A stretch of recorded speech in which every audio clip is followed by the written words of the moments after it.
Greetings, dear ones. I am Kryon of Magnetic Service. Words spoken for many years to the human beings in their perception of 3D. Words spoken by a human partner who at this moment is overcome with the love of God.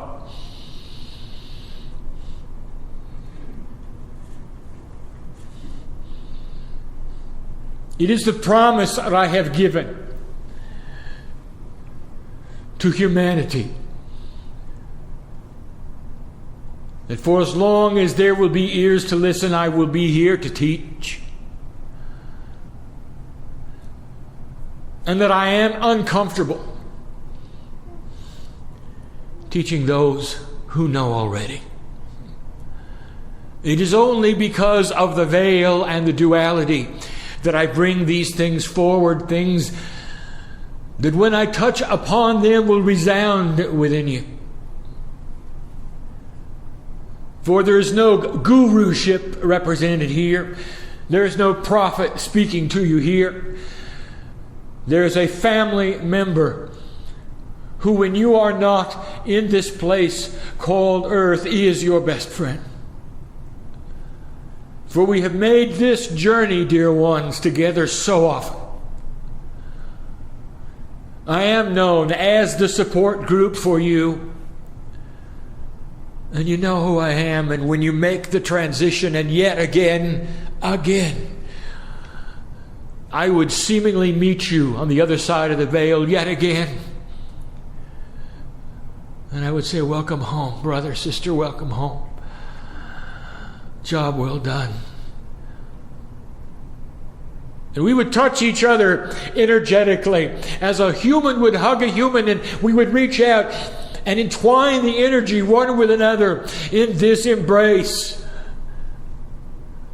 And you would know me and I would know you yet again, and it's almost like nothing had ever occurred since you left the first time. Timelessness, again, would be your staple.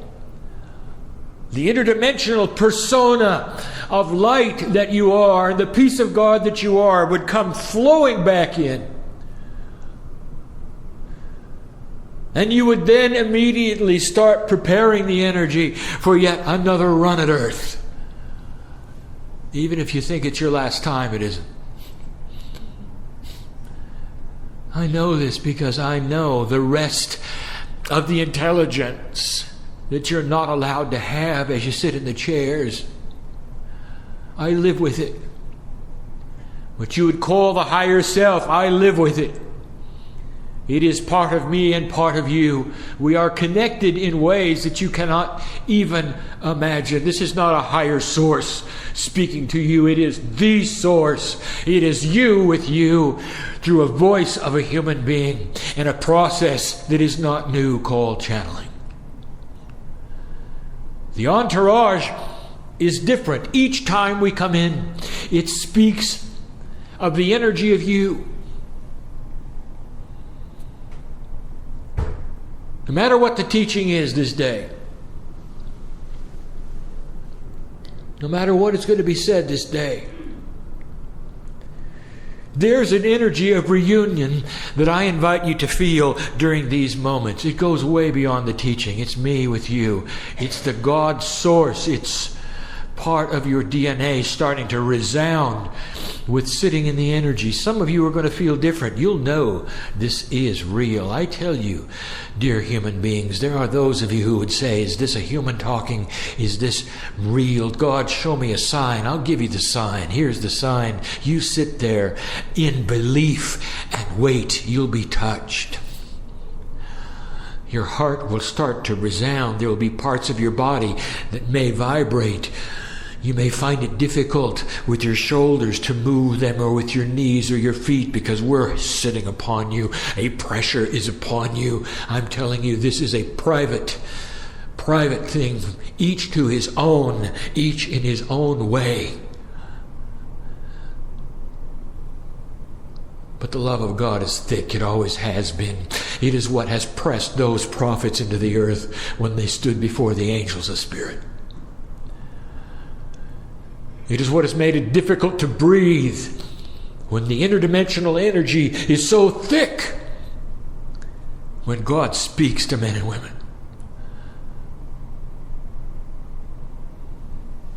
Let this never be commonplace. When you sit within yourself in your own meditations and you speak to Spirit and you say, "Oh God, meet me here. Tell me what it is I need to know." When you do that, feel this thickness of Spirit. Take in all there is to take in.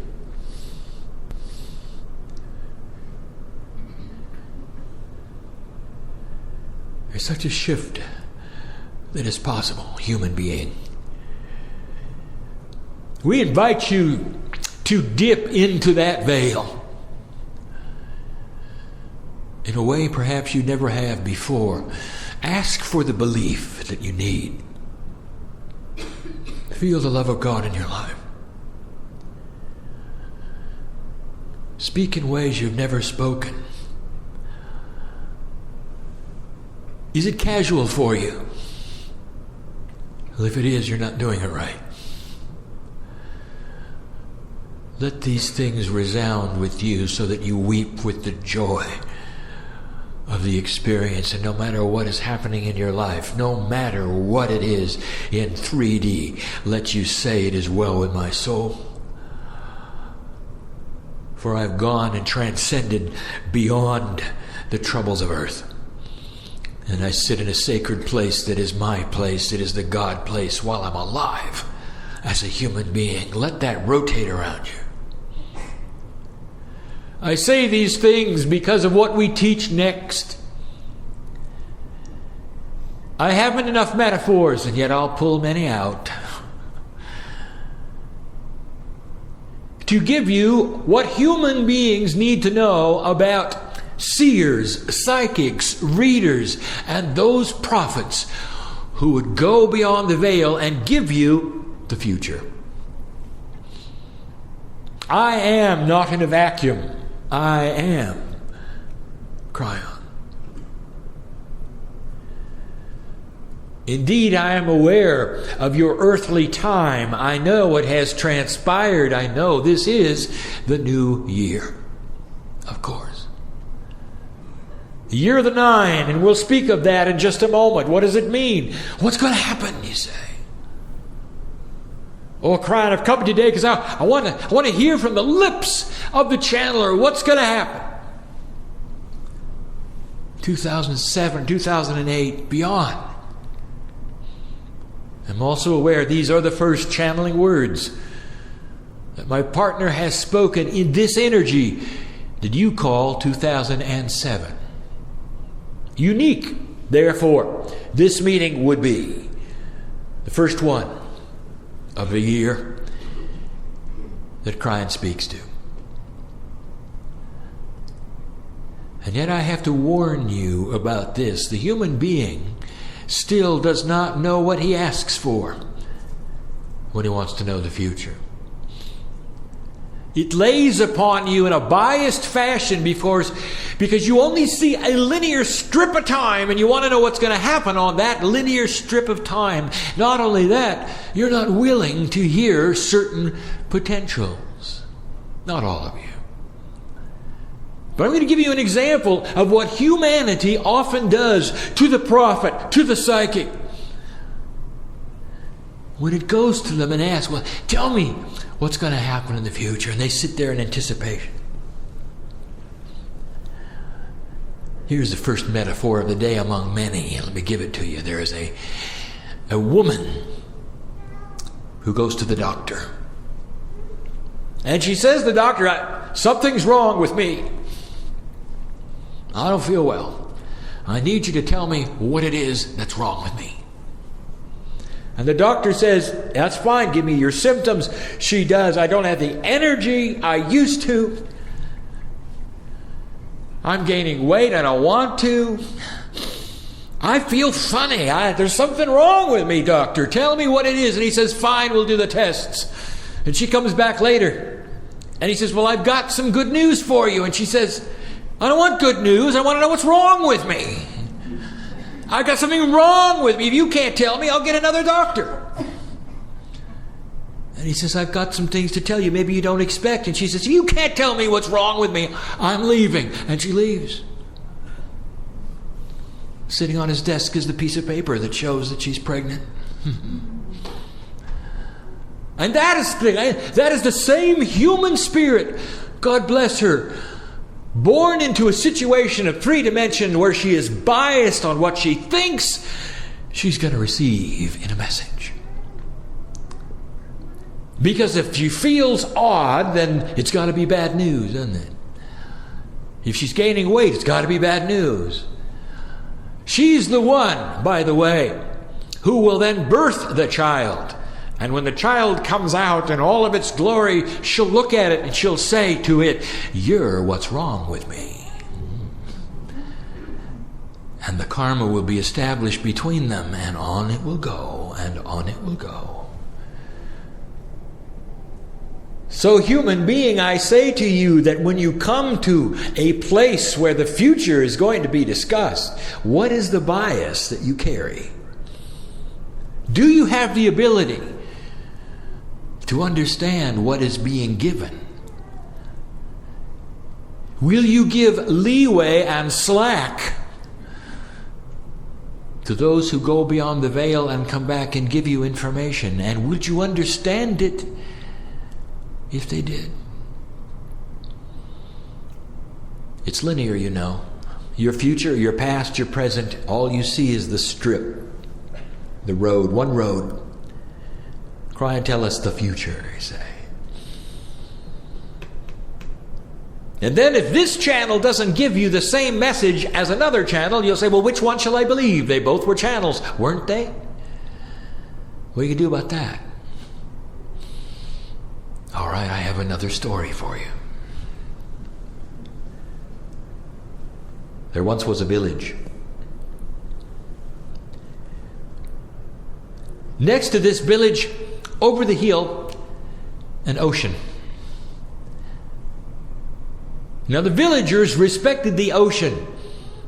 Within the ocean they felt was God, for this was the sustenance. The water, they knew, somehow came over the mountain and gave them rain and grew the crops. God must be under the water, they said.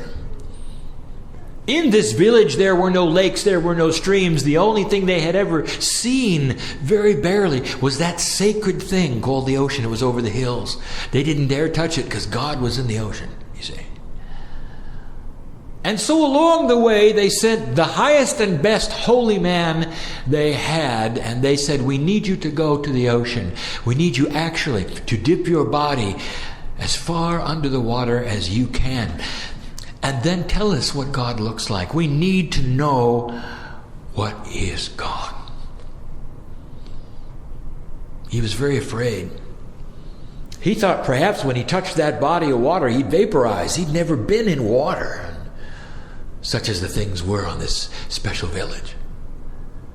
He didn't even know he couldn't breathe underwater. He found out fast. But he did his job and his faith, and he said, dear God, please forgive me if I'm doing something that is out of the permission of the sacredness. And he made all the signs that he was supposed to make, and then he did it. He got into the water and he dipped down as far as he dared, realizing he could not breathe. This was a foreign place. He couldn't breathe. He couldn't stay down very long. It was murky there. He opened his eyes and he realized he was submerged with sacredness, and he was vibrating. He could barely exist. He had to come up fast, and he opened his eyes, and behold, a fish looking right at him. He said, there it is, there's God. Comes bursting out of the water, runs up the shore, crosses the mountains, comes back, and he draws God for his village. It's a fish. And together they worship this fish. They finally know what God looks like. This is what's on the other side of the veil, they say, underneath the water where God lives. God is great. And the fish becomes for them, therefore, their symbol of worship. There's nothing wrong with that. But in 3D, they needed something, did they not? that would remind them of God, a symbol that they could take with them, put in their homes perhaps. Anything that reminds you of the divine is fine. They served it well. Until a younger holy man decided to cross the mountains. I want to see God for myself, he said. But I need the authorization of the rest of you. Indeed, the older holy man who had gone first says, go ahead. It's a wonderful experience. I hope you see God like I did. And he said, I will if God is there. He crossed the mountains. He went into the water. He went through the same thing the first holy man did. He held his breath. It was murky there. And he opened his eyes. And behold, he saw an octopus. That's very different than the fish. He goes and bursts out of the water, runs across the mountains, draws. He says, the first man is wrong. This is what God looks like. Oh, the village had no idea what to think about. Which one is right? They both went to the same place. They both looked under the water. And they both came back with two ideas firmly embedded in their mind of what God should look like. And they said, we cannot tell which one of you really is right. One of you is right, one of you is not. We know that is true. It's got to be one or the other. Which one is it? So they sent a third holy man to verify it. Under the water, he opens his eyes and he looks around and he sees an eel. He comes back and says they're both wrong. Here's the quandary. 3 channelers, 3 psychics, 3 prophets, 3 seers. They both go to the other side of the veil and they bring back 3 kinds of information. They went to the same place and all of them saw something different, didn't they? And in that village there, to this day, is a quandary. What does God look like, you see? And the reason is because in their simplicity, they had made up their mind God was just like them. One thing. Therefore, when they reached the other side of the veil and took a look, they would see the one thing. And that's not what they got. So here we are already exposing a quandary that some humans have regarding those who would give you information that is beyond the veil, whether it is the future or even the way things are. One will not necessarily coordinate with the other, and you sit there as a one-track human being deciding which one is right, when perhaps they're all right. Maybe the other side of the veil is filled with many things in many ways, while all along you're expecting to only see one. Here is the truth of it. On the other side of the veil, there is no time, and so again we present this to you in a way that hopefully a 3D human being could understand. You sit in the middle of a circle. Make it a table. Make this easy. You're in the middle of a table, a round table, and you're sitting in the middle, and there are pieces of a puzzle all around you. And when you turn them over, some of them say future, some of them say past. All of them have energy. They all glow a certain way, and there's colors to each of them. Now you got to select which one you're going to look at, which one you're going to take back to 3D, and which one is appropriate for what is going to be manifested on that one track in the future. How do you know? That brings us to the next subject, and we're going to call it human bias. The bias of a 3D human being, whether they're a master or whether they're not. And here is how I'm going to present this. This is important that you understand. I'm giving you the attributes of how to see the future.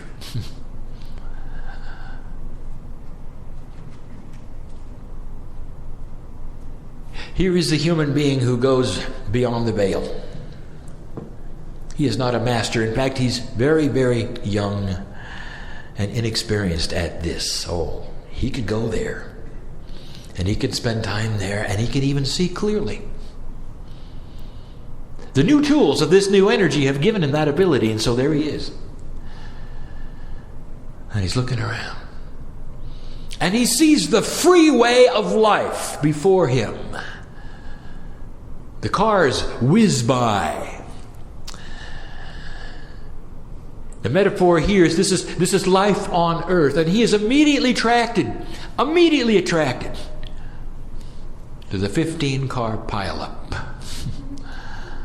Oh, he sees the smoke, he sees the sorrow, the death, the destruction, he sees the fire. And he goes back and reports it. And he says, there's going to be a pileup. I don't know when, I don't know how, I just know it's just up the road. You better get ready and prepare. That is what is there. Here comes another human. Now he's a master. This human is a master. He has studied mastery, experienced in mastery. And for the first time, he goes across the veil. And he looks at the freeway of life. There it is again. Same freeway. And then he sees it. Did you see what almost happened there? He said. If this human being hadn't swerved left or right, there would have been a 15-car pileup. And he says, I am here to celebrate what didn't happen. Indeed, he said, you dodged that bullet. Indeed, let us celebrate life at its fullest. All of these people were saved. Praise God, he says. And he comes back and he says to his constituency, it's clear sailing ahead. I've just given you two human beings with opposite biases. One of them saw only the drama and brought back that. That's the human being who goes to the other side of the veil. He sees an angel holding two futures, and he selects the one that smokes the most. Drama. It's because the human being wants that in 3D. At some level, that's what you respond to. The master, the one who's experienced in seeing the beauty, sees what didn't happen and reports clear sailing ahead, you see. And you're in the same quandary, aren't you? Well, which one is right, you say? What are we going to do with this? So now I will tell you what the talent is required for a prophet, a seer, a teller of the future of the planet. It is not just mastery. It's not just being in tune with your DNA. It is carefully balanced over years of experience of going to the veil without a bias. I return with you to the table. And there you sit in the middle. And before you, you see all of the potentials of the planet, past and future. And you might say, how can you have a past potential? I'll tell you in a moment. Now, which one do you choose? Is it the one that unenlightened human being would choose that has the most drama and smokes the most? Or is it the one that the master chose, something that didn't even happen? It was a potential. It was a beautiful thing that might have manifested, didn't. Neither. In a certain way, you carry the energy of the earth, the 3D, with you under the water, if you wish, with the choice to see the fish, the octopus, or the eel. The energy of the planet comes with you, and you match the energy of the planet to whatever the energy is of all of the potentials before you. This takes talent, experience, practice. It is not the human bias. It's the feeling of energy with energy. It is the feeling of what the earth brings to you as you submerge yourself to the other side of the veil so you can match it with the potential. And whichever potential feels like it matches the energy of the planet, choose that one and bring it back. And that is the one that you would present with this caveat. Here's what it is today. You don't like that, do you? Kryon, are you telling me the best prophets around can only give you what it is for today? Yes. Because tomorrow, dear humans, what if some of those in this audience woke up and sent light to a certain place? What if collectively you made a shift and a change that changed this planet dramatically? Because then tomorrow will be different than today, won't it? You see, because you're in charge. And I said this for 18 years. This is the message of Kryon. It always has been. It is no different, dear ones, than the master world-class tarot reader. Think for a moment of the mechanics of what you know about tarot. It's designed as a science to vibrate with your energy and give you tools of direction.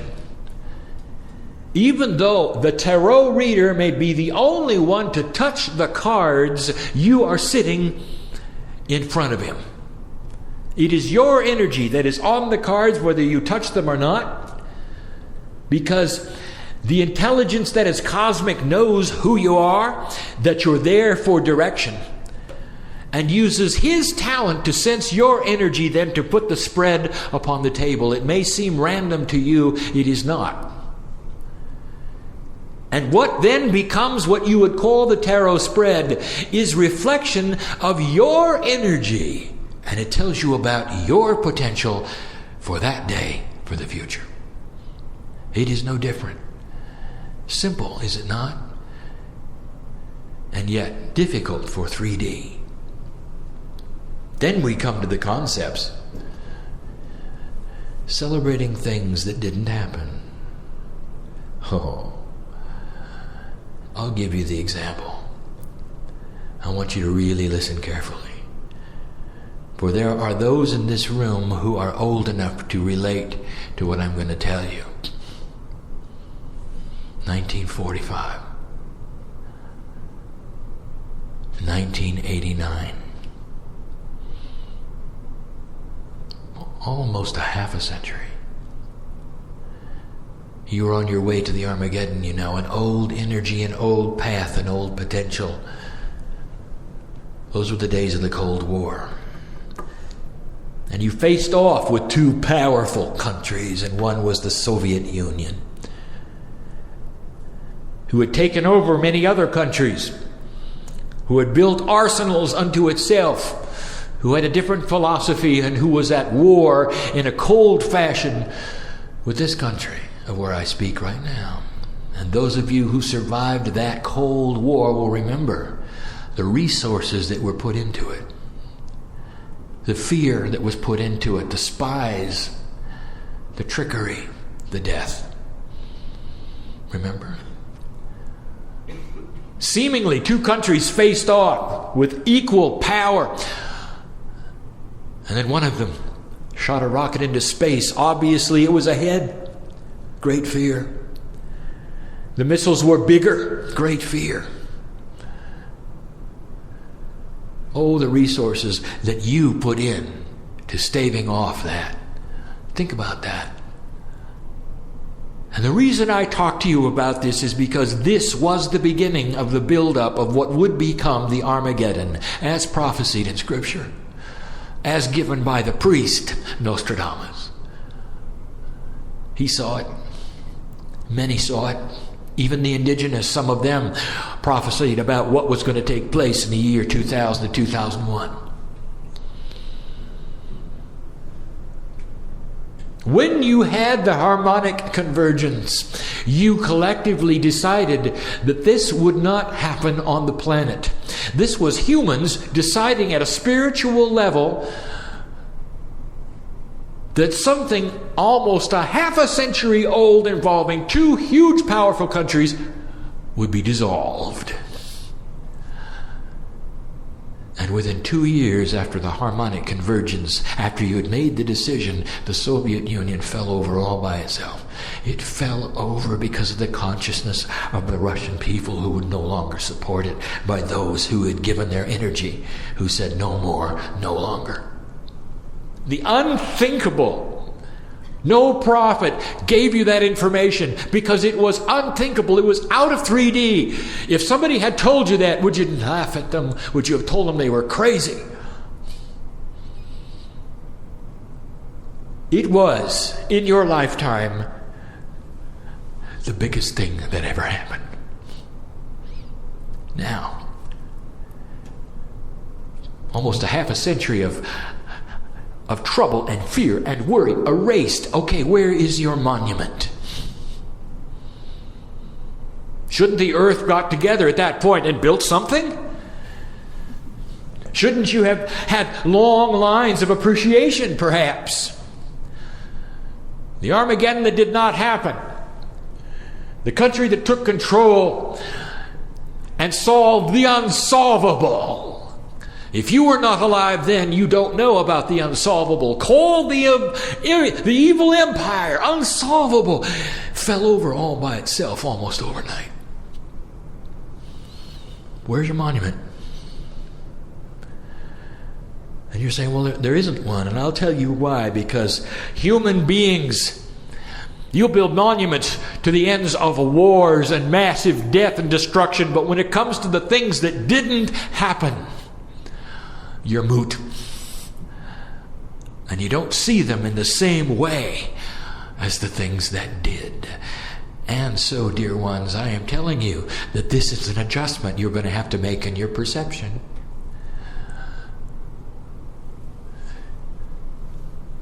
I know who's here. So let me just pick out a few.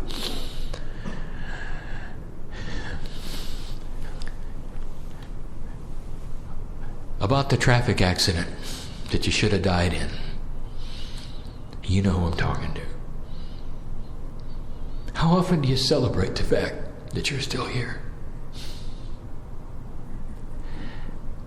You think it was chance? You think it was a coincidence that you walked away? I know who's here. You should have built a monument.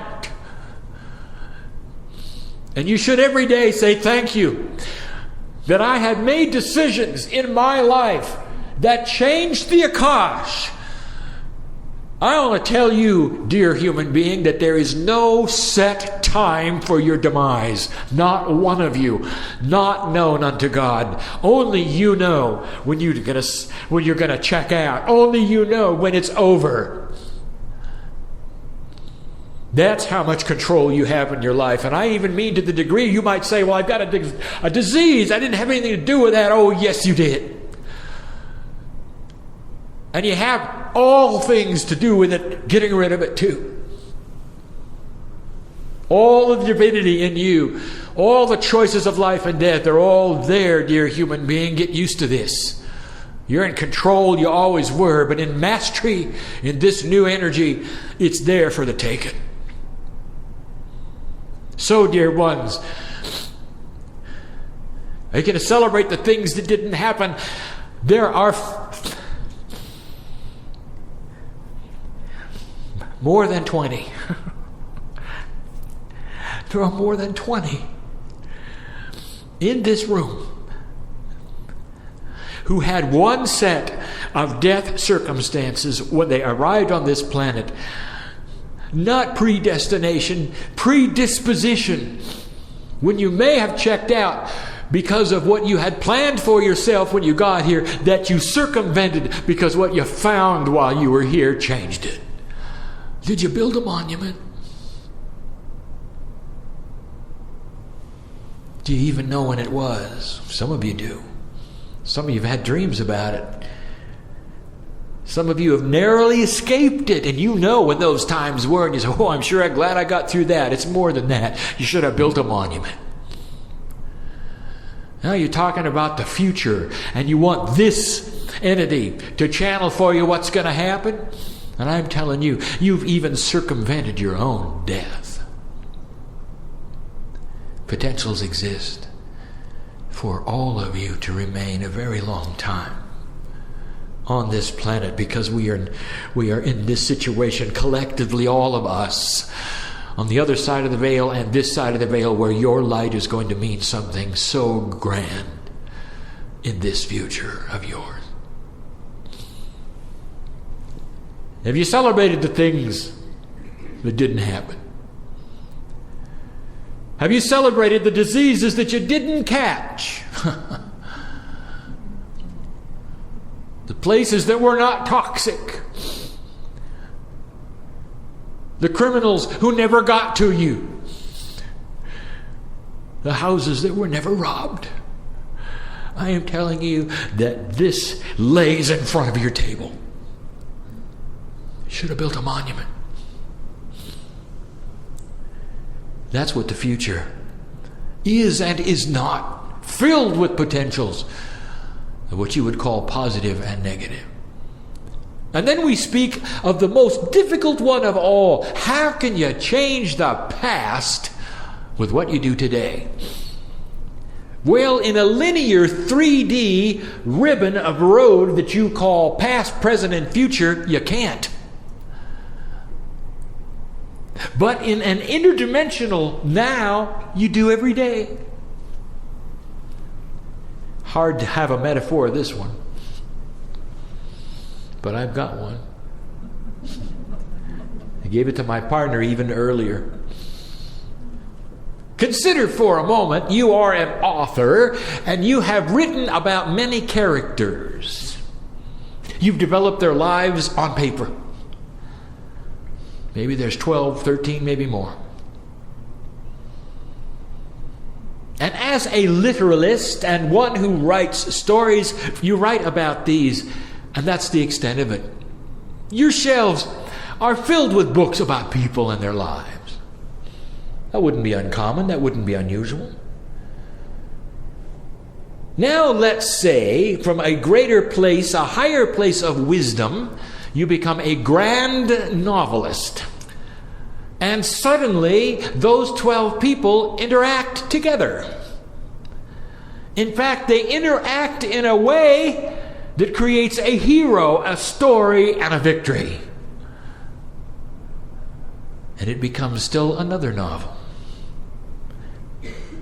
I ask you, what have you done? Have you changed who they were? No. But you changed the story, didn't you? Now suddenly take this metaphor and apply it to your past lives. Are they just there as individuals who lived on that ribbon of 3D? Or in the now, can you intertwine them together to create a story? Can you intertwine them together to create a victory and a hero, which is you in the chair today? And if you can do that, you've changed the past. Do you understand? In the now, suddenly it snaps into clarity. In the now, you've changed the very character of who you were that makes you now who you are. So the past had to change in order for the present to be manifest. And you want to know about the future. All right. 2007. The year of the 9. It is a year of potential, for the 9 does speak of completion. Remember the story of the woman who was pregnant and thought something was wrong with her? There are many who don't understand completion. Completion of what? Oh no, I'm going to die. That means I'm completing my life, and that means I'm going to die. That's completion, isn't it, Kryon? So there'll be those who say, well, tell me what else is going to happen that's bad. What if it was the completion of war? What if it was the completion of a thought that now comes together and gives you peace? What if it's a completion of strife in a romance and brings about peace in a family? What if it's a completion of those who would remove themselves finally from bad habits? What if it's the completion of your children on drugs? What if it's the completion of things that need to be completed? This is the year for it. And whereas you would ask me what's going to happen with your government and what's going to happen with those around you that you see on the news, I'm going to say, look to yourself, for what you do with you will determine the rest of the story.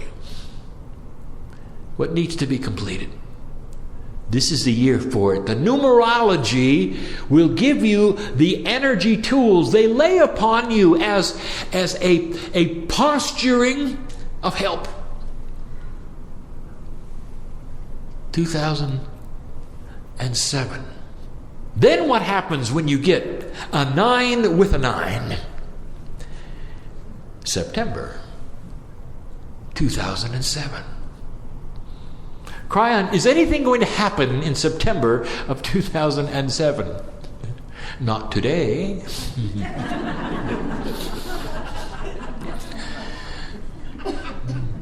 Is there potential for something to happen in September of 2007? Yes. And you might look to this as being a beautiful thing. What if it was in the United Nations? A place where I've taken my partner over and over to celebrate what they have done, not what they haven't done. To celebrate those who've saved the children of villages because they gave them water and clean crops and rid them of disease. To celebrate what happened, not what didn't happen. Look to 2007 as a year to wrap up things because of what's going to happen in 2008. Now, I have spoken of this before. Great potentials of 2008. And as you lay all the potentials out on the table and you're sitting there, I'll tell you, the ones on 2008 are glowing. They're glowing more for your energy than the ones on 2007. 2007 is like a utility year. Accomplishment, responsibility, all the things you don't want to hear. To get you to the place of the year of the one. 2008 has the potential of new beginnings in a grand sense. And then there would be those who say, yeah, it's the beginning of the end. And if that's where you want to go with it, then go there. Here's the potential. The beginning of what must be cleared for 2012. 4 years remaining at that point. We stood on the stage in Tel Aviv. My partner was there. And I channeled in the chair the information to him that he needed to tell them. 2008 would be a year for Israel. This is still the potential. And what it means is the beginnings of a consciousness that would look there in the Middle East finally as the place of resolution between them and their neighbors in a way that will affect generations to come. Oh, you're not going to have Israelis and Palestinians loving each other in 2008. Oh, God works in slow ways, but what if the beginning was created so that 2 generations off they existed? And they could talk about the old energy like you now talk about an old world war. And the enemies you used to have, which you fought with tooth and nail for your very survival and existence, are your trading partners today. And you know how this can work. And it can work that way with the Israelis and the Palestinians and even the Iranians. So I want to ask you this.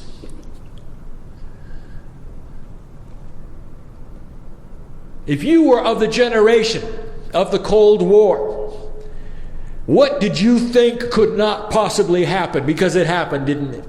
And it happened without a war, and it happened without firing a shot. It happened in a way that had integrity over time.